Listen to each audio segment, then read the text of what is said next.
mianatra eo tongotrao.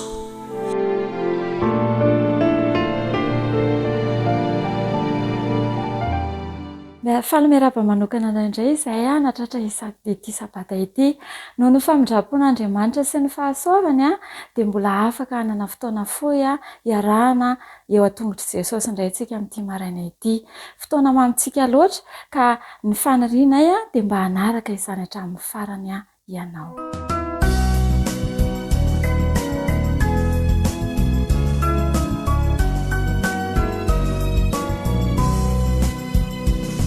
Misaotranao Jesosy malalo tsatrizao fotoana mamizao ianaranay antongotrao izahay izay mpianatrao koa mitenenare Jesosy malalo izahay iaino tsaranao te niavy aminao itoetsabetsaka amponaya koa mitenenare Jesosy malalo izahay iaino tsaranao ka hira te niavy aminao itoetsabetsaka amponaya irate niavy aminao itoetsabetsaka amponaya.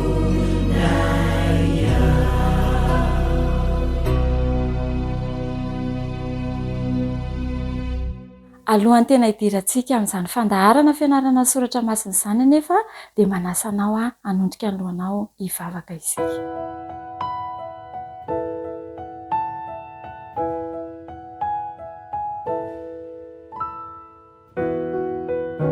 Raha inay tsara indrindra ny an-danitra noho ny famindraponao lehibe tokoa dia tonga eto amin'ity fotoana manokana sy maminay loatra ity izahay dia nianatra eo an-tongotrao mitenena amin'ny alalan'ny teninao Tompo ary eo ka ny fanahinao hitoetra ny anatinay tsirairay avy ny vavaka dia tononay amin'ny anaran'i Jesosy. Amen.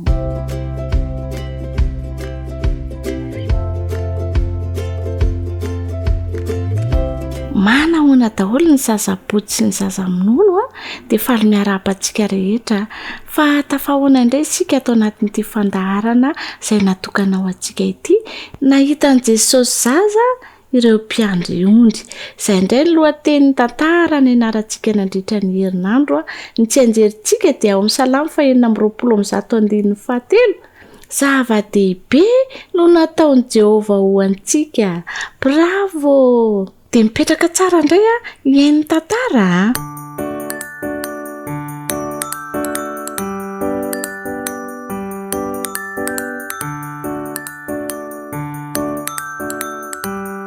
nanomboka toy ny alina rehetra ity alina ity niandry ny ondry teny tapoka voana nanakaiky ny tanàna kely ny Betlehema ireo mpiandry ondry niara-ny resaka mikasika amin'ny fampanantenana manokana ny men'Andriamanitra taona maro lasa ary zareo fampanantenana fa ho avy etỳ an-tany ny mpanjaka vaovao natahotrako izany ireo mpiandry ondry rehefa tonga ny anjely kanefa dia nandre ny hira mahafinaritra ilay hafatra nentin'ny anjely manao hoe aza matahotra fa laza teny somafaly eo aminareo dia fifaliana lehibe izay ho an'ny olona rehetra fampamonjy ny teraka ho anareo anio ao an-tanànan'i Davida. Ianareo ahita zazakely voadidina lambanjaza sady mandry eo am-pihinanam-bilona. Anjely anjatony marina natina nanampy isa ilay anjely iray teo mandra-pamirapiratra ny lanitra iray manontolo. Nanakoako nanerana ny lanitra ny hira no vetezin'izy ireo. Voninahitra ny amin'ny afo indrindra ho an'Andriamanitra ary fiadanana ety ambonin'ny tany ho an'ny olona kasitrana. Nanjavona moramora niakatra tany an-danitra ilay hazavan'izy ireo avy eo. Nanalavitra hatrany ny akely dia ny akely hatrany any fa mirapiratana ilay antoko-pihira nafinaritra be no ny farany toy ny kitany iray sisa tazana teny amin'ny lanitra maizina tondray ny alina tamin'izay mino aho fa marina izany hoy ny anankiray andao jerentsika mivantana izany hoy ny anankiray hafa na andeha faingana ho an'ny Betlehema izy ireo ao amin'ny finanam-bilona hoy ny anjely mahafantatra ny mpiandrondry rehefa fa avy any amin'ny tranon'ny fitehirizam-bilona no tranon'omby any amin'ny toerana fiompiana biby izany no ahitana ny finanam-bilona tamin'iny alina tamin'izy ireo tamin'iny alina iny dia hitany i Maria Josefa miaraka amin'ny Jesosy zaza mandry eo amin'ny finanam-bilona tahaka izay nolazain'ilay anjely natsiaro ny tenin'ny anjely izy ireo mpamonjy niteraka ary fantatra izy ireo fa avy amin'Andriamanitra io zaza io taorian'izay nanainga iverina any amin'ny ondro izay andrasan'ny mpiandrondry sady niteran'Andriamanitra noho izay reny sy hitany teny an-dalana dia nolazain'izy ireo tamin'izay rehetra ny fanena taminy ny nahitany an'i Jesosy mpamonjy n'izao tontolo izao miresaka nikasika n'io alina io hatrany izy ireo nilaza tamin'ireo izay niaino azy mikasika amin'i Jesosy zaza hitan'izy ireo nandry eo amin'ny finanam-bilona talanjony Maria Josefa fantatry Maria fa ho tsaroany mandrakariva amin'ny famanginana ataon'ny mpiandrondry ary rehefa mitombo Jesosy dia ho lazainy azy ny mikasika n'io alina miavaka io.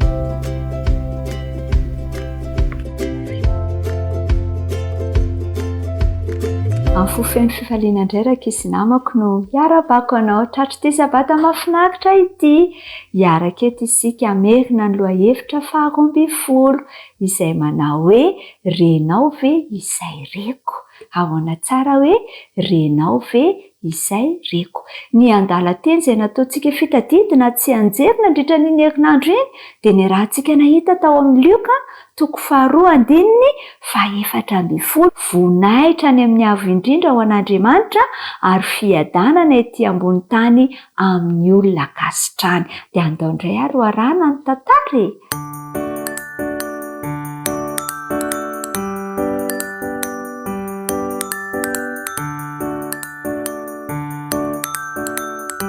Efa mba nilasy sy natory tany etsaka nahitakitana ve ianao tianao ve ny anao izany mandrakariva amin'ny karazana toetrandro rehetra rakizy misy olona vitsivitsy amin'ny tantara raha baiboly ho antsika ny toetra tany etsaha matetika fa inona no nataony tany e tanteraka indray ireo teny fikasan'Andriamanitra teraka araka ny teny nambaran'ny tenin'Andriamanitra rakizy Jesosy zaza avy eo Betlehema hoy ny soratan'ny mpaminany Mika 700 taona mialoha ary tao no nisy an'i Maria Josefa ary raha hiteraka an'i Jesosy izy satria maro ny olona hafa tonga tany Betlehema dia feno avokoa ny trano fandraisam-bahiny sy trano fisakafoanana rehetra noho izany dia teraka tao an-tranon'omby ange Jesosy norako fa Maria lamban-jaza izy ary napetrany tampitandremana fatratra teo amboniny antota milolo tao amin'ny finanam-bilona toeram-piterahana hafahafa ny an'ilay mpanjaka an'izao tontolo izao hoe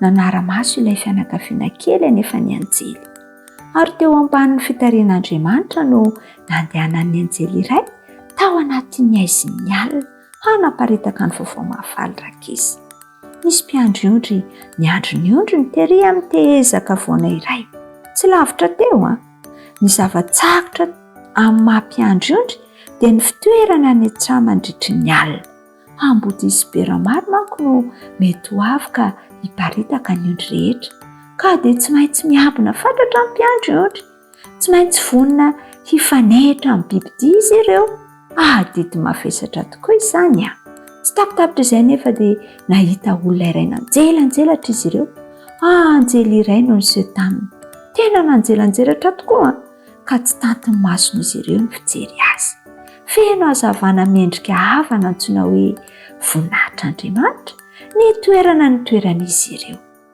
nitaratra teo amin'ny bozaka sy ny ondry ary ny zavatra rehetra nanodidina teo ny hazavana fotsy. Mampanjembona maso, raiky tahotra izy ireo. Tena natahotra noho ny mifanandrina amin'ny bera izao izy ireo. Nanomboka ny teny ilay anjely, aza matahotra fa indro milaza teny soa mahafaly aminareo aho, dia fifaliana lehibe ho an'ny olona rehetra, fa mpamonjy miteraka ho anareo anio ao an-tanànan'i Davida dia Kristy Tompo. Ary izao ny famantarana ho anareo, ianareo ahita zazakely voadidina lamban-jaza sady mandry eo am-pinanam-pilo. Talohany nahafany mpiandry-ondry nampihiratra masony, dia nisy atoko-piran'ny anjely maro niseho teo amin'ny lanitra. Endre izany fahitana mahafinaritra rakizy. Nideran'Andriamanitra ny anjely sady nanao hira mahafinaritra, nanakoako manerana ny vohitra rehetra. Nanao hira mitoro fanantenana iray hafa koa izy ireo, dia fampanantenana fiadanana ho an'ireo rehetra matahotra an'Andriamanitra. Voninahitra any amin'ny avo indrindra ho an'Andriamanitra, ary fiadanana ety ambony tany amin'ny olona kasitrahany. Tsy tapitapitray dia lasa ilay hazavana, lasa ireo anjely, nanakoako tao antsofin'ireo mpiandry-ondry tao anatin'ny fahanginana ilay feo. Nifampijery ireo mpiandry-ondry ary, ka andao hijery ilay toerana ahitana ilay zaza. Tsy maintsy miainga itsika izao ankehitriny izao.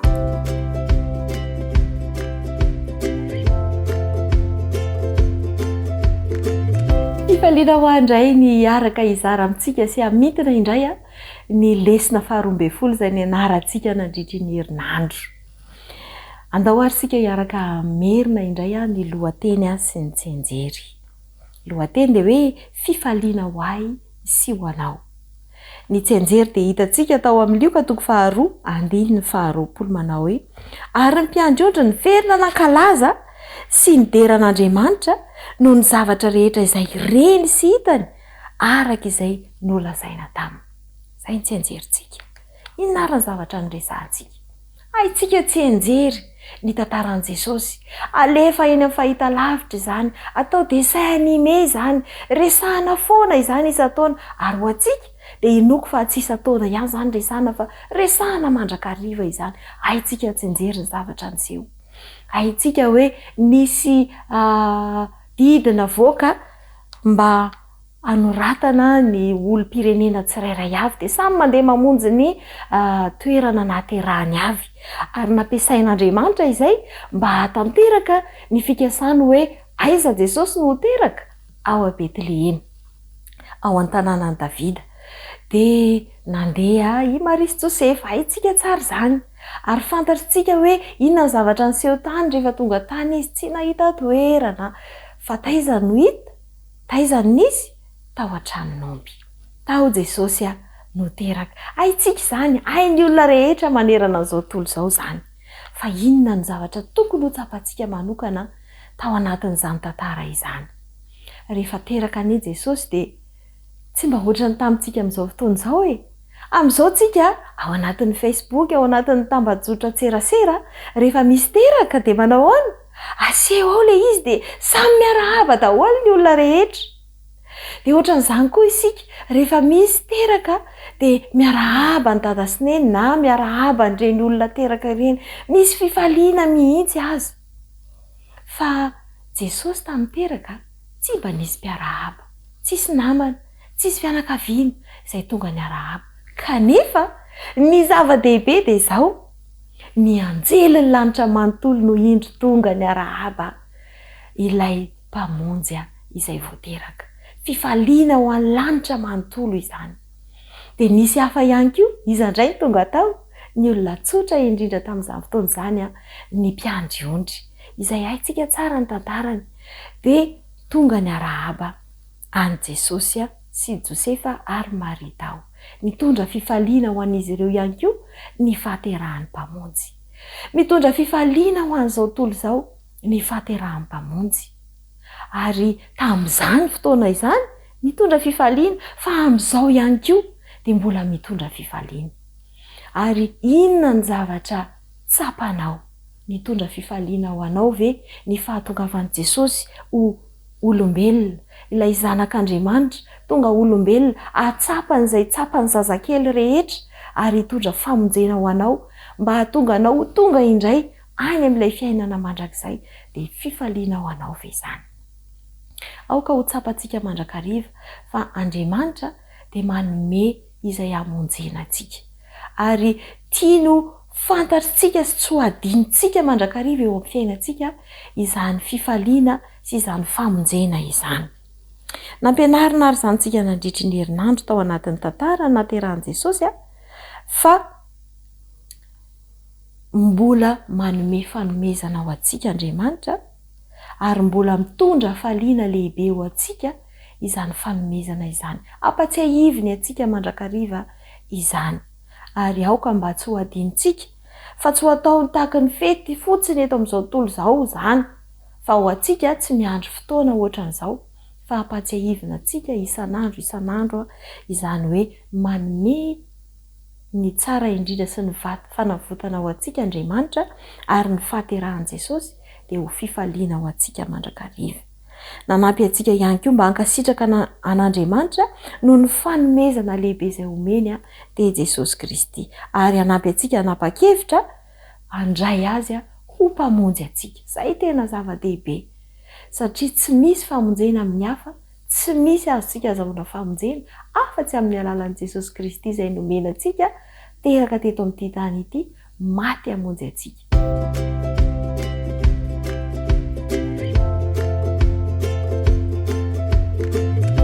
Ny fifaliana no hiara-bana ny tanora mantoanto rehetra, hiara-bana ny ray aman-dreny, ny zoky, ny zandry rehetra ihany koa nahatratra izao sabata izao. Amerina ny lesona 12 izay nianarantsika nandritry ny herinandro iny isika, izay mitondra lohateny hoe olona iresahana. Olona iresahana. Ny tsenjery dia nino fa mahay avokoa isika rehetra ao amin'ny Zakaria 4:9. Tsy amikery nampatanjahana fa mifanahiko Jehovah tompony maro. Tsy amikery nampatanjahana fa mifanahiko ho Jehovah tompony maro. Raha tadidinao dia nianatra tsika tamin'ny lesona teo aloha ny amin'ny hoe maneho fihetsem-po.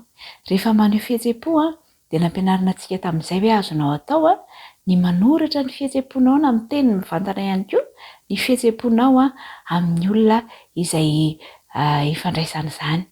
Fa tamin'ity herinandro ity dia miankina amin'izay ihany koa.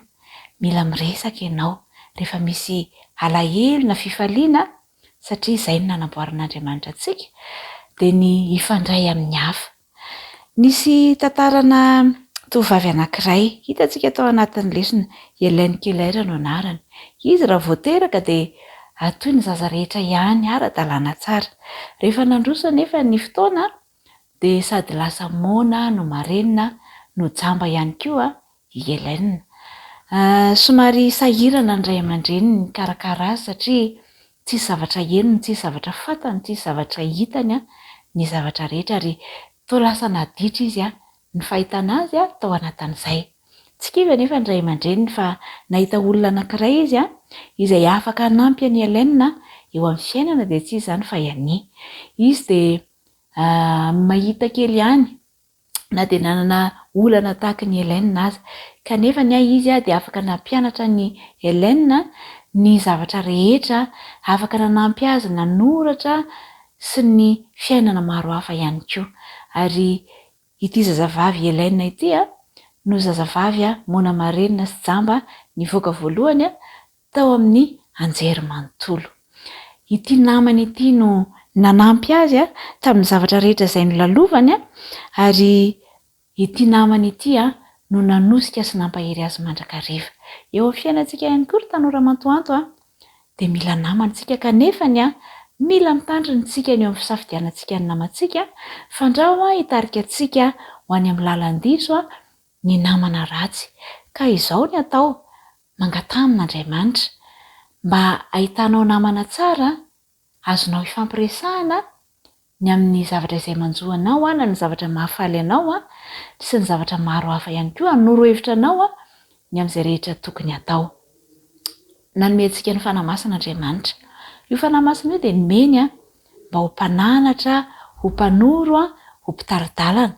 Dia azontsika atao ihany koa no miantso ny fanamasina mba hanampy antsika mandrakariva.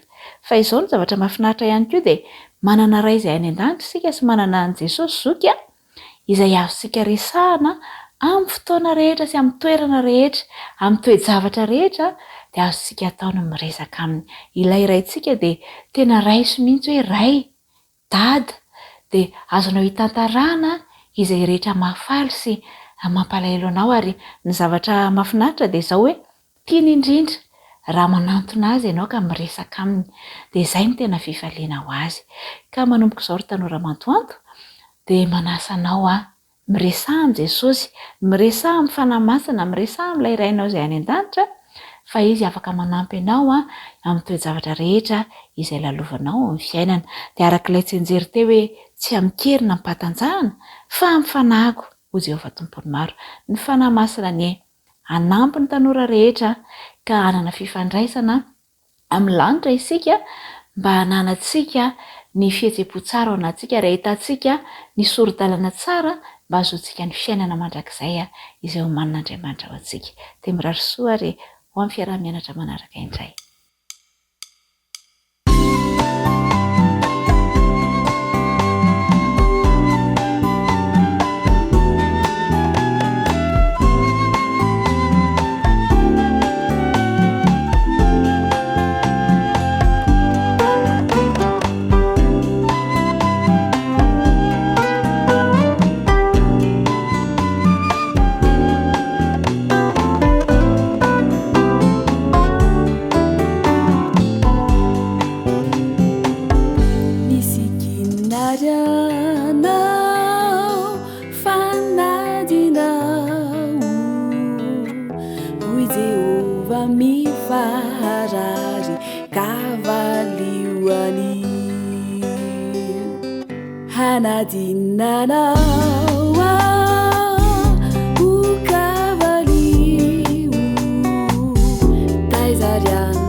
Falha na Luísa.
fifaliana no hiara-banan'ny tanora zokiny rehetra, hiara-banantsika rehetra ihany koa natraray izao fotoana izao isika. Amerina ny lohahevitra 12 izay hitantsika nandritra izay herinandro izay isika, izay miresaka indrindra ny amin'ilay fiantsoana velo tany Andora. Ary ny toko fototsika dia ny Samoela voalohany, toko 7:20 dia asaiko ianao mba amerina ilay andinina izay novidinao mba ho atao tsenjery atao anatin'izay toko fototra izay.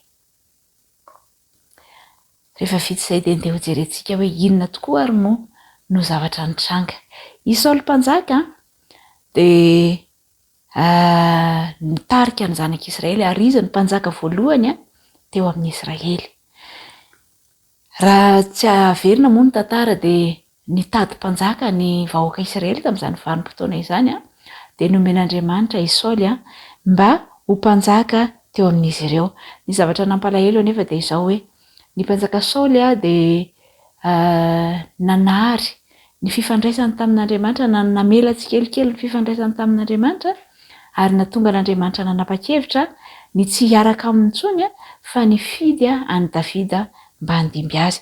Tao anatin'izany fotoana izany dia nitsiry tao anatin'ny Saoly ny eritreritra ratsy ny amin'ny anenjika ny Davida mandraka hariva, ka tao anatin'izany dia ny anahery nitafiky ny fahavalo satria tsy ny zavatra tokony hifantohana no nifantohan'ny Saoly fa variana tamin'ny zavatra madinidinika dia nanenjika ny Davida izy. Teo amin'ny fotoana anankiray izay tao anatin'ny tebitebitsaina ary Saoly tamin'ity indray mandeha ity dia nanontany an'Andriamanitra izy ny amin'izay hitranga satria hiady amin'ny Filistina izy ny ampitsonio. Nanontany an'Andriamanitra izy kanefany tsy namaly azy intsony Andriamanitra. Tao anatin'izany fotoana izany dia nanapa-kevitra izy fa andeha hitady olona anankiray izay afaka manao fankatovana ka ahafahany miresaka amin'ny Samoela izay efa nody mandry ary efa nalevina fotoana maromaro talohan'izao. Raha tsy hivina ihany koa nefa dia ny mpanjaka Saoly dia nandroaka ireo rehetra izay nanao fankatovana, nanao sikidy tamin'izany vanim-potoana izany. Kanefa izao rehefa tery izy dia nanapa-kevitra fa hitady olona izay afaka manao fankatovana ka hampiakatra ny Samoela ho eo aminy ahafahany miresaka aminy alalany izay sitrapon'Andriamanitra ny amin'izao ady hatrehan'izao. Ny roso tokoa ary ny dian'ny mpanjaka Saoly nankany Andora izy ary nahita vehivavy anankiray niova endrika izy tao anatin'izany aloha, nanova endrika izy mba tsy ahafantaran'ny olona azy ary rehefa tonga tany amin'ity vehivavy ity izy dia niresaka hoe mba hampiakaro eto amiko i Samoela ary fantatra ilay vehivavy tamin'izay fa i Saoly mpanjaka ity manoloana azy ity. Rehefa nanao ny fombafombany teo raha vehivavy dia nilaza fa nahita olona anankiray izay miakatra dia hoy Saoly hoe olona toy ny ahoana moa dia nolazainy fa olona manao kapoty no miakatra avy any ary fantany Saoly fa i Samoela izay. Dia nipetraka amin'ny fanontaniana hoe tena i Samoela tokoa ary ve no niakatra tamin'izay fotoana izay. Ny valiny dia izao hoe tsy dia tsy Samoela velively no niakatra fa satria raha toa Andriamanitra ka nanda hatramin'ny voalohany ny amin'ireny mpanao fankatovana ireny dia tsy ho namaly amin'ny alalan'ny Samoela velively Andriamanitra amin'ny fotoana izay mahatery an'i Saoly. Fa noho ny fahamaizan'i Saoly dia lasa nanao ny tsy fanao ity mpanjaka ity. Ary efa nilaza Andriamanitra tao amin'ny bokin'ny Levitikosy tamin'ny zanak'Israely rehetra hoe aza mivily anaraka izay manao azy tsindrin-javatra na mitady saina amin'ny mpanao hatsarana aloto anareo aminy izao ny Jehovah Andriamanitra reo. Nifidy anefa ny mpanjaka Saoly ny andeha any amin'ireny toerana ireny ary nampiakatra any Samoela. Ny zavatra misy ihany koa dia izao, voalaza fa i Samoela dia olona tsara fanahy ary voasoratra any amin'ny bokin'ny Hebreo fa anisan'ireo olona finoana izany Samoela izany. Ka ahoana moa no hiakarany avy any amin'ny tany fa raha tsy maty tokoa ny fanahany dia tokony avy any an-danitra izany no hidina i Samoela. Tao anatin'ilay tantara ihany koa dia hitantsika fa ny teny ilay vehivavy fa toy ny hoe Andriamanitra ilay hitany niakatra avy any amin'ny tany. Ary tamin'izay fotoana izay dia niankohoka i Saoly. Ray Samoela tokoa no niseho teo dia azo antoka fa tsy nanaiky velively niankohofany sy Saoly eo anatrehany i Samoela, fa satria ilay mpisandoka no niseho, ilay Satana izay efa nitady voninahitra, nitady ny fiankohofana hatry ny ela no nitranga teo dia nanaiky ny fiankohofany Saoly ity mpisandoka ity. Nilaza tokoa ity mpisandoka ity fa hoe raha mpitso dia hidina ny amiko ianao sy ny zanakao. Toa marina tokoa no zavatra voalaza satria ny mpitso ninety tokoa dia maty tokoa i Samoela sy ny zanany. Dia fanontaniana hafa indray no mipetraka hoe fa miara-monina ve moa ny tsara fanahy sy ny ratsy fanahy. Mazava arak'izany fa tsy ny fanahy velively no niseho na i Samoela mivantana no niseho tao anatin'ity toe-javatra ity fa fitaka izay nataony Satana izany zavatra izany mba hamitana ny vahoaka rehetra, eny fa na dia ny olom-boafidy aza hatramin'izao vaninandro izao. Tadidio fa i devoly dia farak'izay mahay indrindra ny miala tahaka ary aoka isika hitandrina eo anatrehan'izany. Izy ilay sandoka dia aoka isika hitandrina. Ilaitsika ny mahafantatra ny zavatra tena marina mba tsy hahavoafitaka antsika eo anatrehan'ny zavatra sandoka izay alefan'ny Satana. Izao no tadidio fa rehefa ho avy ny fotoana ao aorianao dia zavatra telo no famitahana lehibe izay ataon'ny Satana. Ny voalohany dia ny amin'ny tsy fahafatesan'ny fanahy. Ny zavatra faharoa dia ny amin'ny fitandremana ny alahady ary ny zavatra fahatelo dia ny amin'ny elo na ny afobe izany. Ireo zavatra ireo no entin'ny Satana mba hamitahana antsika. Ka dia n'izao malalaka izao ny fotoana dia porisina isika handinika ny tenin'Andriamanitra, hamantatra marina hoe inona tokoa moa ny zavatra voalazan'ny Baiboly, inona ny fahamarinana ambaran'ny Baiboly mba ho fiarovana ao antsika.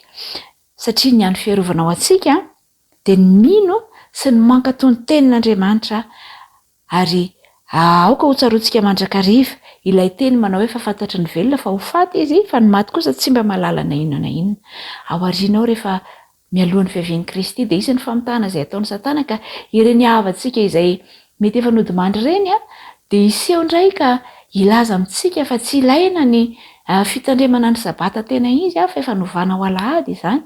Ary raha vao mahita an'izany isika dia aoka hiantso an'Andriamanitra fa satria fitaka avy amin'ny Satana izany. Aoka ho tsaroantsika hatrany fa ny maty dia tsy mahalala na inona na inona. Ny rariko ry mpiara-mianatra namako dia izao hoe isika rehetra dia hifikitra amin'ny fahamarinan'ny Baiboly irery ihany. Andalina, andinika izay voalazan'ny soratra masina isika ka ny tenin'Andriamanitra irery ihany no sabatry ny fanahy hiadintsika amin'ny famitahana rehetra izay alefan'ilay ratsy mba hanagolerantsika sy handavonantsika. Andriamanitra ny hitahantsika tsirairay avy hanampy antsika amin'ny fianarana ny teniny sy amin'ny fahasotoana, amin'ny fandiniana sy ny fampiarana ny teny rehetra izay omen'Andriamanitra antsika. Dia mirary soa ho amin'ny manaraka indray.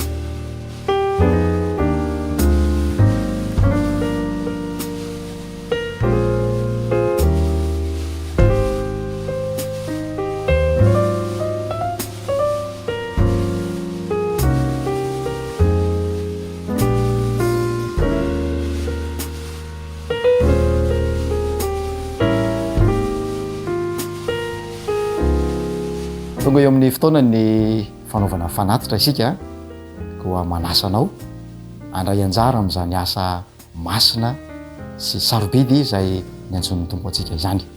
Zinona moa isika no nantsoina ho mpiara-miombonantoka amin'ilay mpanjakany mpanjaka sy tompony tompo fa noho ny famindram-pony dia tonga amintsika niantso andao ifanoetanana andeha hiara-miasa amin'Andriamanitra isika. Feokirana hoe tsika mandravaka izay fandaram-potoana izay dia manasanao hanolotra am-pifaliana fa izay manome am-pifaliana no sitraka Andriamanitra.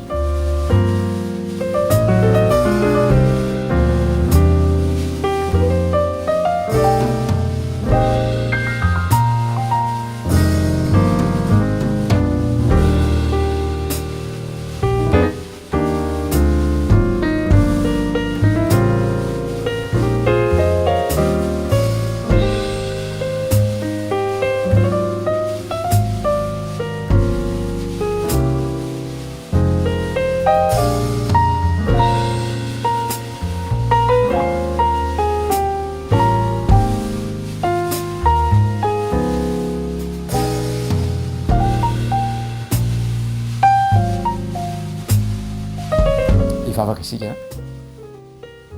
tompo tsara misaotra nohony amin'ny fahafahana nomenao anay nanolotra nanome izay tsy avy aminay fa avy amin'ny toetranao zay nalainy tahaka azonay atao tokoa ny manome na dia tsy tia aza kanefa tsy azonay atao ny iambo tia kanefa tsy manome koa nanolotra fanatitra izay androany araiso ankasitrao ampiasao am'izay ilanao azy mba hitarany ny ambaindain'ny fanjakanao ary hovoninahitra ny anaranao amin'ny anaran' Jesosy ny angatana ny vavaka amen.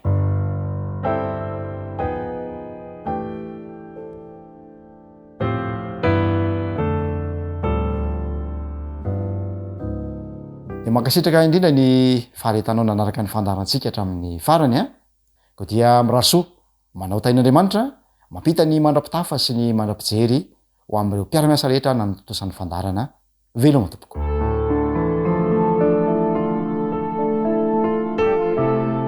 Mianatra eo tongotrao.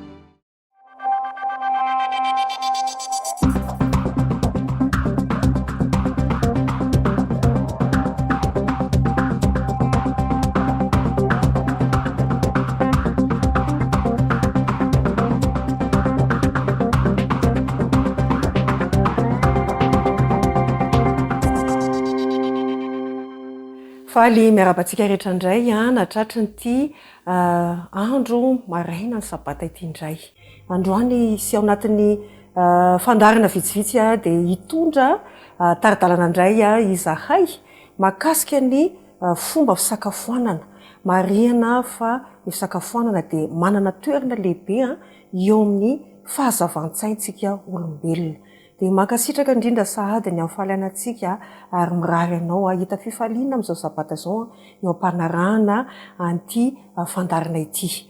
Eny tokoa arak'izany ny vavony dia misy fandraisany be dia be eo amin'ny fahasalamana saintsika ny fahazavan-tsaintsika. Ny loha hevitra jerentsika androany dia mahakasika ny atao hoe ny fomba fisakafoana ara-pahasalamana. Ny fomba fisakafoana ara-pahasalamana. Misy teny indramitsika avy amin'ny boky kristiana anankiray izay milaza toy izao hoe ny olon-drehetra milaza ho mpanaradian'i Jesosy dia tokony hatsapa fa misy andraikitra mipetraka eo aminy hikajy ny vatany araka ny fepetra ara-pahasalamana tena tsara indrindra mba hahatonga ny sainy ho mazava ka hatakatra ny zavatry ny lanitra. Hitantsika amin'izany vao marina izany ao anatin'ny bokyny Romanina 12:2 raha tiantsika ny hatakatra ny momba ny fahamarinana momba ny toetran'Andriamanitra dia mila manova ny saintsika isika araka ny voasoratra ato amin'ny anaran'i Jesosy hoe fa miova amin'ny fanavaozana ny saina matarina ireo sitrapon'Andriamanitra dia izay tsara sady ankasitrahana no marina. Dia izay zany mahatonga ny hoe miopana bebe koa ny fandarantsika amin'ny fahasalamana indrindra fihinanana satria ny zavatra hita ihany koa zany sy voalaza manam-pahaizana vao marina zany fa ny zavatra hoanitsika dia misy fiantraikany be dia be eo amin'ny saintsika io ary dikan'izay zany araka ny voalaza teo any am-boalohany fa ny vavony dia mifandray betsaka amin'ny saintsika ahatonga antsika anana ny fahazavan-tsaina io ahatonga antsika anaraka izany tenin'Andriamanitra zany hoe havaozana ny saina ahafahantsika mamantatra ny sitrapon'Andriamanitra izay tsara sady ankasitrahana no marina. Ka dia hotoizantsika raha zany rehefa izay ny fampidirana mahakasika ny lanjany ny atidohantsika sy ny vavonitsika dia jerentsika izay raha ny atao hoe ny sokajy-tsakafo alohan'ny hanomezana taridalana antsika ny tokony fomba fisakafoanana ary ananantsika ny saina matsilo. Ka zao ny sakafo zany dia sokajiana ho anankiefatra. Ny sokajy voalohany hitantsika eo amin'ny kisarisary dia ao anatin'io zany ny voankazo, ny anana, legioma. Jerentsika tsara izy eo rehefa avy eo. Ny sokajy-tsakafo faharoa dia ao ny céréale, ny mofo, karazana mofo natao amin'ny céréale zany. Ny sokajy-tsakafo fahatelo dia ao anatiny ao zany hitantsika ny voamaina sy karazana voan-javatra sakafo be protéine. Ary ny fahaefatra dia ataontsika ao anatin'io zany ny ronono sy ny sakafo rehetra avy amin'ny ronono. Hojerentsika vetivetika tsaray zany momba azy ireo. Ny eo amin'ny sokajy voalohany zany zay tatsika ny voankazo sy ny anana sy legioma. Inona vo mety azo tafiditra ao anatin'ny voankazo io, tsy ampy ny fotoana raha resantsika eto fa ataontsika miakapobeny ilay izy. Fa ao anatin'ny voankazo zany dia ny voankazo rehetra masaka ampotony na mainina na ny nandrahoiny. Zay zany ao anatin'ilay sokajy voalohany raha resaka voankazo. Ny anana indray dia izay mety manana ny ravina maitso rehetra, anisan'izay salady fa tia ny tsindrio kely ny laisoa dia tsy ao anatiny.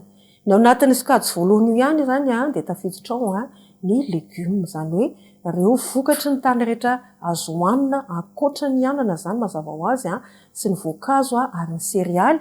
Tafiditra ao ihany koa zany ny fakalena, afatsy ny mangahazo, ny vomanga sy ny saonjo. Ny ao amin'ny sokajy faharoa indray dia hitantsika ny sérialy. Dia ao anatin'io zany rehefa mety karazana paty ohatra fantatritsika zao ny vermicelle, ny macaroni, ny spaghetti. Ao anatin'ny sérialy koa dia sokajianao ny varim-bazaha, ny avoanina, ny apemba, ny vary. Dia ao anatin'ny sokajy faharoa ihany koa zany no ahitantsika ireo karazana mofo vita amin'ny sérialy. Misy ireny mofo gasy ao anatin'izany ramanonaka, mofo baolina, ny godrogodro, mofo dipaina sy ny zavatra maro fantatsika mombamomba an'izay. Ny ao amin'ny sokajy sakafo fahatelo dia ny tafiditra ao anatin'io zany ny voamaina ny hitantsika, dia ny sakafo be protéine. Anisan'izany zany ny voamaina fantatritsika, ny voanemba, ny tsaramaso maina, ny soja, ny voatsoroka, ny voanjobory, ny kabaro, lentille. Marina fa le maina reny zany no anisan'ny manana protéine betsaka amin'ny voamaina. Dia tafiditra ao anatin'ny sakafo betsaka protéine ny gluten ary ny atody. Ny gluten marina eto fa karazana sakafo namboarina avy amin'ny lafarina izy eo azo manolo hena. Ny ronono zany ao anatin'ny sokajy sakafo fahaefatra dia ireo karazan'ronono hitantsika eto zany amin'ny sary dia ny ronono velona, ny ronono soja, ny ronono boanjo, dia ny ronono vita amin'ny voanio, ny dobera, fromage, ny mety abobo, ny yaourt, zavatra rehetra zany vita amin'ny ronono dia miditra ao anatin'ilay sokajy sakafo fahaefatra. Dia ny tsara marina eto zany fa ny tokony hoantsika matetika fa saingy atao amin'ny fatrany kelikely dia ny karazana hanitra maitsomaitso reny, ohatra hoe kotomila, ny thym, romarin, ny hanitra isan-karazany eto fantatritsika zany dia ao anatin'io zavatra tokony hoantsika isan'andro koa zany ny tongolo, ny voanina voatavo moa zao fa malaza be koa tian'ny olona dia tafiditra hoantsika zany matetika fa atao kelikely ny fatrany. Ny mahabibo, noix de cajou, ny oliva, ny haninkotrana, ny resantsika tany aloha hoe ny saonjo, ny vomanga, ny mangahazo. Ireo zany azo hoanintsika isan'andro fa amin'ny fatrany kelikely ihany.